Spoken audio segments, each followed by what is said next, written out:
Hello everyone and welcome back to TowerGate. It is Monday, January the 22nd, 2017, day 319 of TowerGate. Thank you so much for tuning in.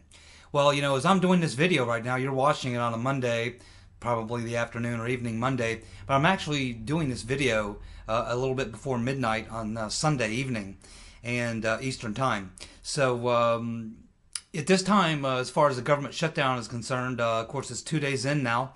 And it looks like tomorrow, tomorrow, Monday, Mitch McConnell is going to go to the Senate floor and bring the bill up again.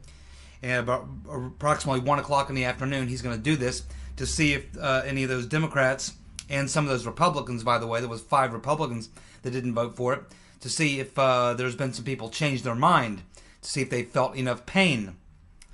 And we'll see exactly what happens there. Got to be a lot of pressure, particularly on 5 Democrats running in the Senate who are already facing a very, very tough re-election here in 2018. This could be the thing that costs them dearly and costs them that race, which is great for the conservative element, I guess you would say. We could pick up 5 Senate seats because of this.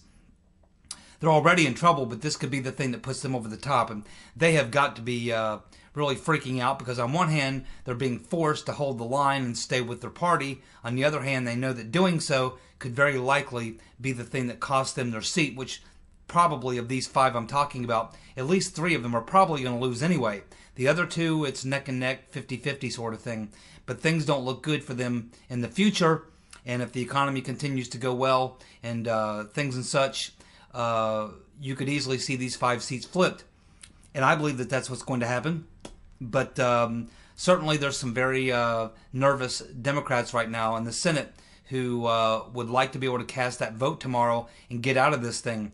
But there's a tremendous amount of pressure on them to hold the line. We're going to see who blinks.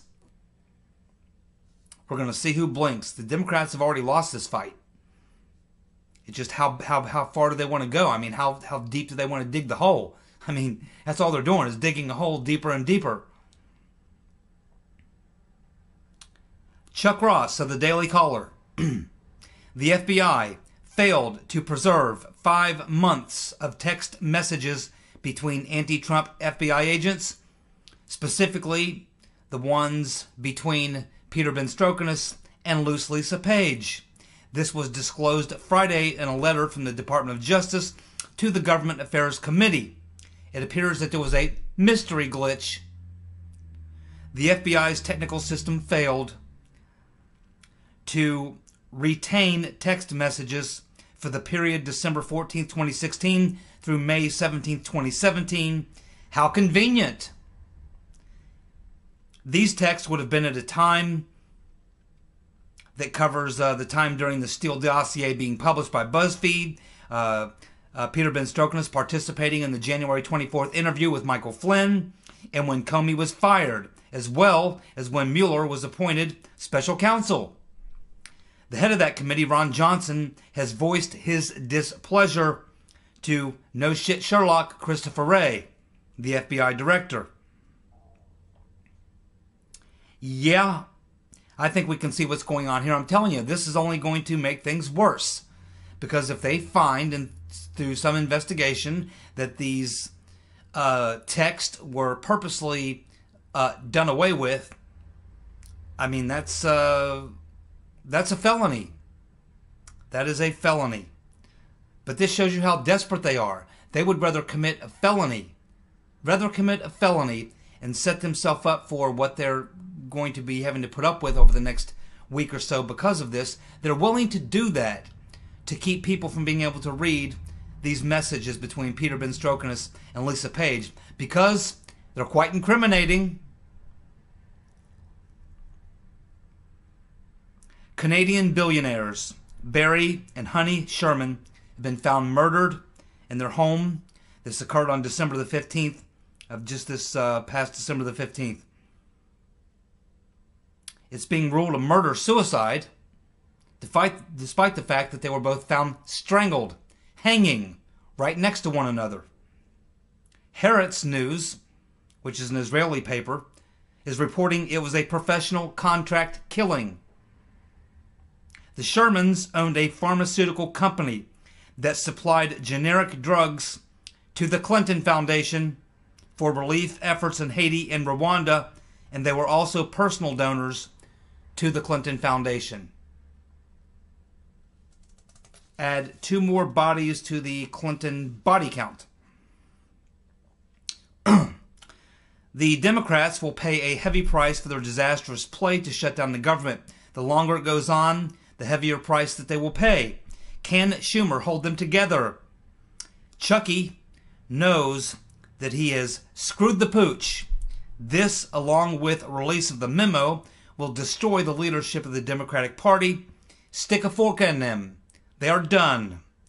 I predict the Dems will cave in. And the Dems in states where Trump turned Democratic blue states red, these will certainly be the first to cave.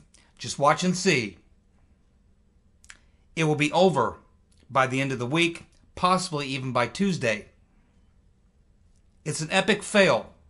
Now, Chucky must not be up for re-election this year. That's why he's willing to take this risk. But he has just thrown at least 5 vulnerable Democratic senators to the wolves and is well on his way to handing Trump and the Republicans a 60-seat Senate. My. I don't believe I've ever seen more incompetent leadership in the Democratic Party, and I've seen a lot of incompetent leadership in the Democratic Party. I mean, these are epic fails. I mean, this is Bush League. This is you know, I've seen a lot, but I've never seen anything quite like this. I really have no explanation. It's almost like the Democratic Party is trying to commit suicide. Project Pelican. A lot of people, I shouldn't say a lot, but I've had several people leave links for me to read about Project Pelican. We covered Project Pelican about 4 or 5 months ago when it was really a big story. Now it's kind of slipped. It had slipped into the background, but now it's kind of coming back again. And it's not that I'm ignoring the story. It's just that it's another one of those really complex, hard to figure out, crazy things that happened during the Obama administration. And I'm trying not to get pulled too far off from the main thing that we're focusing right now, which is the deep state coup and the unfolding, peeling back of the onion with everything that's going on with the dossier, the memo, and all these. I'm trying to stay focused on that. But I am going to provide a link in the description for this video for a really in-depth, deep dive into the Project Pelican story. But I'll tell you this, that Project Pelican is a very, very serious story. And it is probably, in fact, I'm sure, it is much worse, actually, than as far as national security implications. It's much more dangerous than Uranium-1 could ever be. Because, ultimately, Project Pelican could create a situation where one of our adversaries could detonate a nuclear weapon, and not just one, but could be multiple nuclear weapons within the United States. And they would not need a 3-stage intercontinental ballistic missile to deliver it. They would not need to create build a bomber to fly over and drop it. They would not need any type of humans inside the U.S. to get the materials and make a bomb here. They wouldn't need to do any of that. Because of Project Pelican, they have created an opportunity where nuclear weapons could be placed into cargo containers where they could reach our ports, where they would then be loaded onto trucks or trains, where they would then be carried across the country and at any given time could be detonated. This is the danger of Project Pelican, but there's also a lot of corruption involved. It is a pay-for-play type scheme. It is primarily an Obama administration scheme, but the rotten Reverend Clinton was very, very instrumental in this particular Project Pelican. How much money flowed into the Clinton administration, we don't know, but we do know that anything that the rotten Reverend Clinton touched or promoted while she was Secretary of State required that you make a donation to the Clinton Foundation, that you pay tribute to the Clintons. Or it didn't happen. In this case, did happen, so we can assume payments were made. Obama had other motives. The basics of this, the nuts and bolts, but it's very complex. I'll leave a link and you can read it all. It's very, very complex. I'll leave a link for the story, you can read it, but excuse me. Here is the basic nuts and bolts. This one involves Obama and the Right Reverend Clinton and the Clinton Foundation, probably. The Obama administration handing over control of Port Canaveral's cargo container operations to the brother of Saddam Hussein's chief WMD nuclear physicist, Dr. Jafar Dia Jafar. Port Canaveral is home to the U.S. submarine base. The deal awarded Gulf Tanner Limited, which is a unit of the United Arab Emirates, a place where they're looking for the Muslim bomb. This thing was actually called Operation Pelican. The deal was cut by John Kerry at Davos back in 2014. And the deal was also referenced, there's one of the WikiLeaks emails referenced a conversation between Cheryl Mills and Huma Abedin talking about this particular deal, where they referenced this deal and had a discussion about the Right Reverend Clinton and her having this on her itinerary to do some things or whatever to see that this deal goes through. So there you go. It's a very complex thing, but I'll leave a link. You can read about it if you like. It's a very interesting story. I just don't want to lose focus on the things that we follow here every day, and it would take me a full solid half hour just to even give you a basic rundown of this, because there's a lot of stuff going on with this one. But just know that Project Pelican is a very dangerous thing. It's been alleged that this deal cannot be rolled back, but I don't believe that. Any deal can be rolled back. And I obviously there are committees in Congress that have looked at this. They're quite aware of it. Obviously Trump, his security team, National Security Team, Homeland Security, they're all aware of it. Pompeo's aware of it. Christopher Wray is likely aware of it. I imagine there are things that are being done right now to try to rectify this particular problem, but it's probably not going to be an easy one to unwind, because it brings so many different things into play. It's a very difficult thing to unwind, but it's going to have to be unwound, and I imagine they're working on that now. But I encourage you to take a look at it, and I appreciate those of you who left links for me to make sure I was aware of it. And like I said, I am aware of it. We actually covered it here on TowerGate when it first broke 4 some odd months ago. But it's back in the news, and it's worth reading about if you do not know anything about it. It's very interesting. Trump is doubling down on blaming Democrats for the shutdown. And Trump is now telling Republicans to use the nuclear option. I agree. Use the nuclear option. 51%. That's all you need. 50 Republican votes and Mike Pence to break the tiebreaker. But Trump is saying don't just stop there. He's saying don't even go for this short-term continuing resolution. Go for the nuclear option. Get 50 Republicans. Pence will cast the tie-breaking vote. And go for the long-term budget. Pass a long-term budget with 51%. And be done with it. And put the crybaby whining Democrats to bed once and for all. Use the nuclear option, Senator McConnell. It's the game that they want to play. They want to play some hardball. Play hardball back. Something I love about Donald Trump, a lot of things I love about Donald Trump, but I've noticed something in the past 2 weeks or so. It's really starting to show. It's really starting to be something that's very apparent. And that is, I'm noticing now that Trump's done one thing for the Republicans that they never had. He's given them courage to fight. In the past, Republicans would never have been in the situation they're in now and fighting like they are now. They would have caved. They would have given the Democrats DACA, the whole thing, the whole bill, would have handed it over to them because they were terrified of the media, the liberal media, terrified of the Democrats, terrified of a fight, terrified of all that. But not anymore. Trump has shown the Republicans how to fight.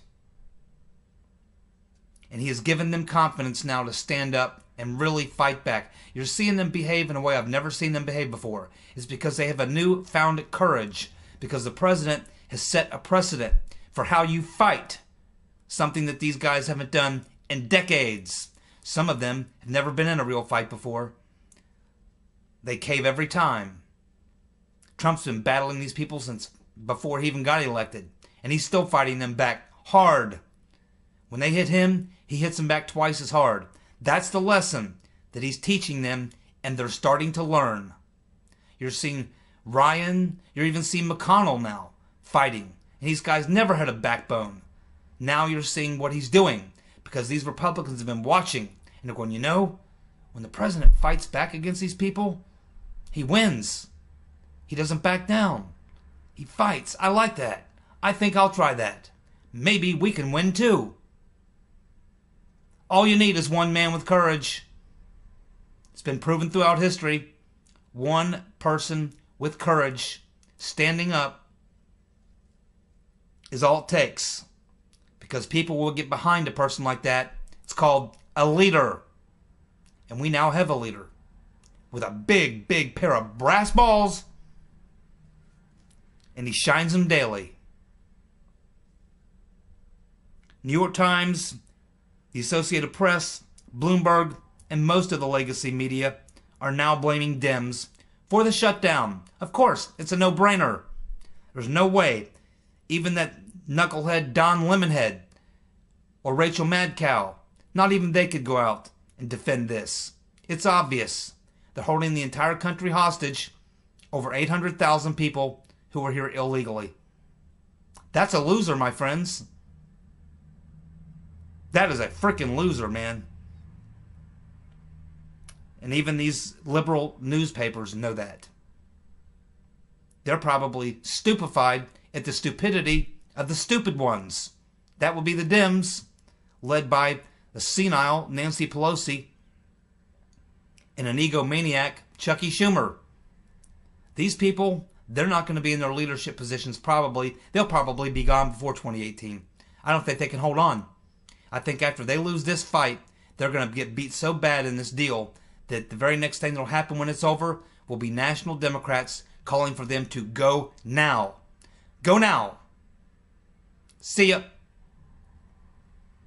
Cheryl Atkinson, excellent reporter, states that upon examination of the latest released texts, messages for Peter Benstrokenis and Lisa Page, it is clear that Benstrokenis and Page knew the Rotten Reverend Clinton would not be charged even before the Rotten Reverend Clinton was interviewed by James Comey on 4th of July weekend.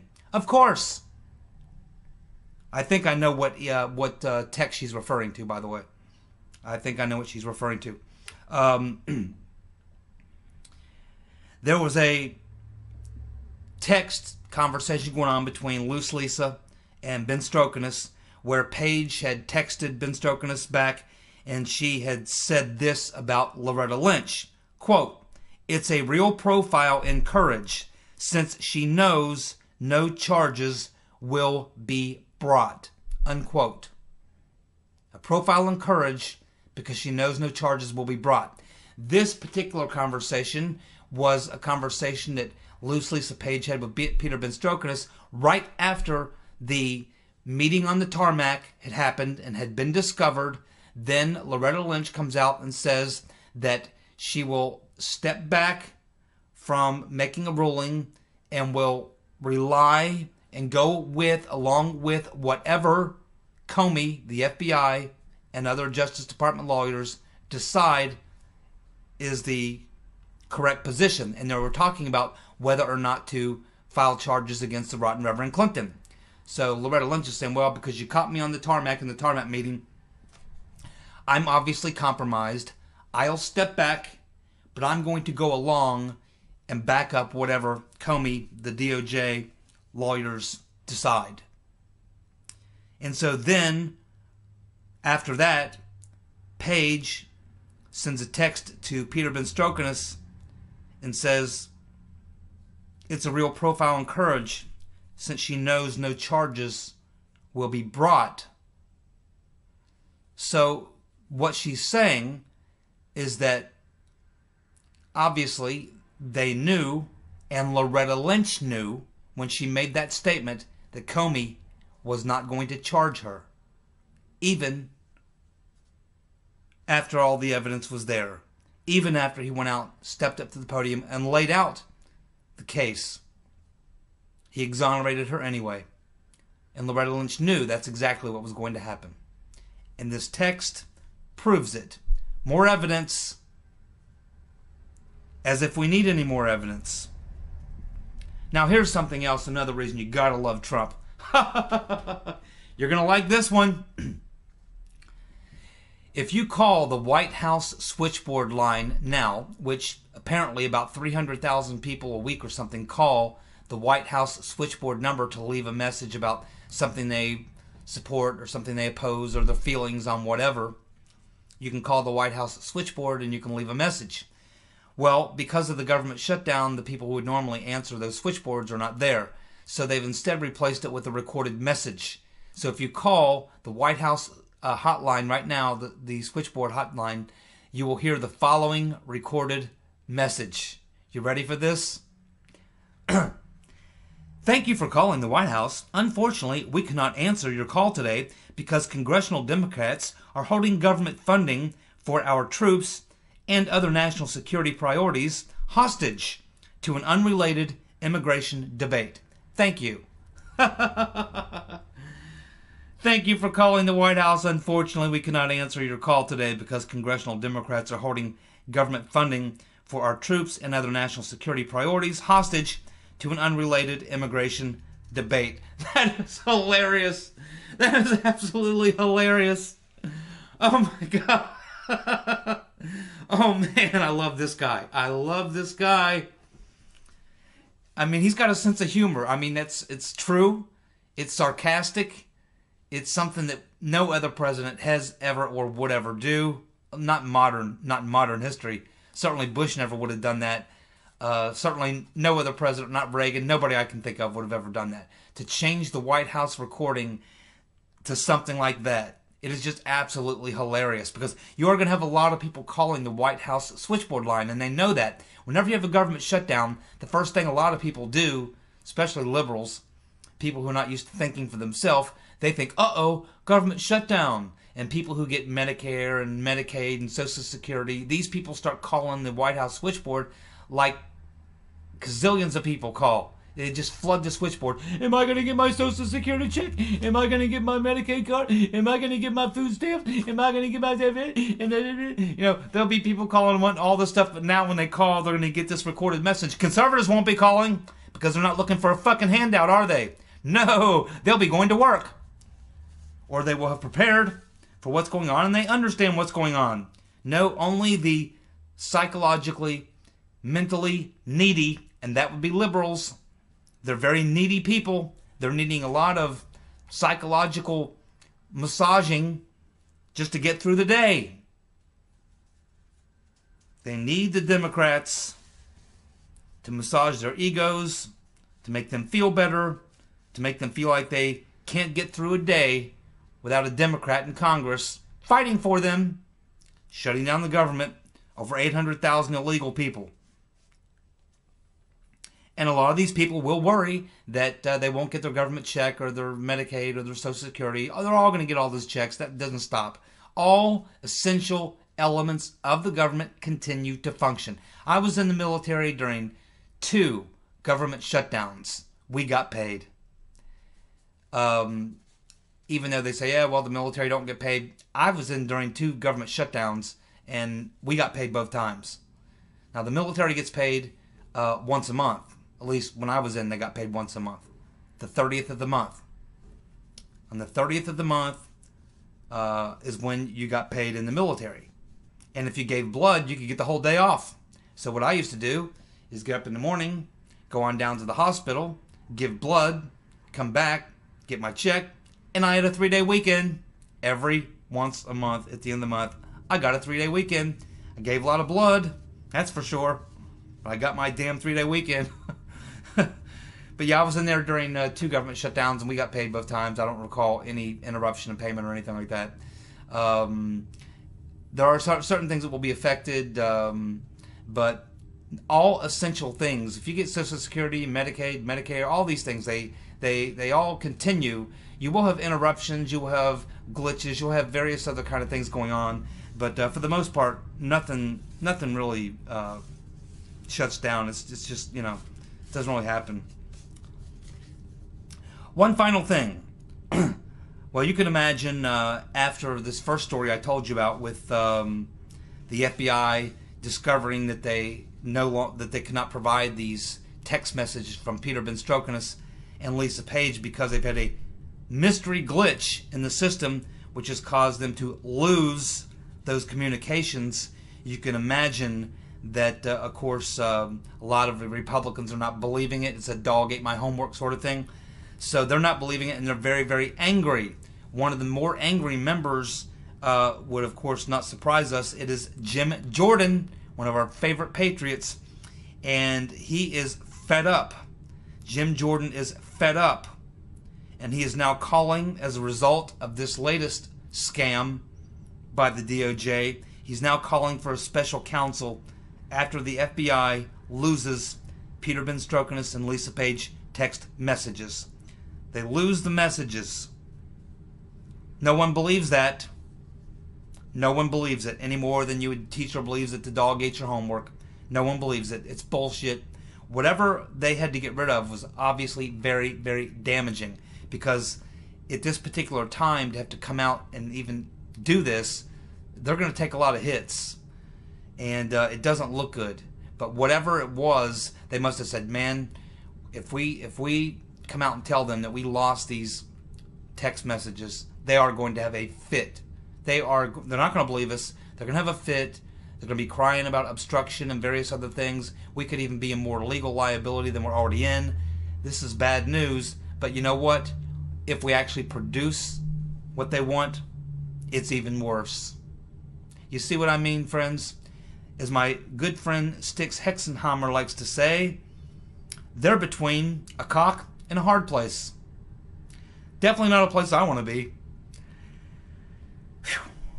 Thank you so much for tuning in. TowerGate, Monday, January 22nd, 2017, day 319. You guys have a good night. Be safe.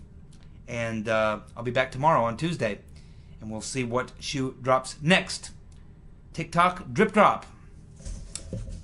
Be well, my friends.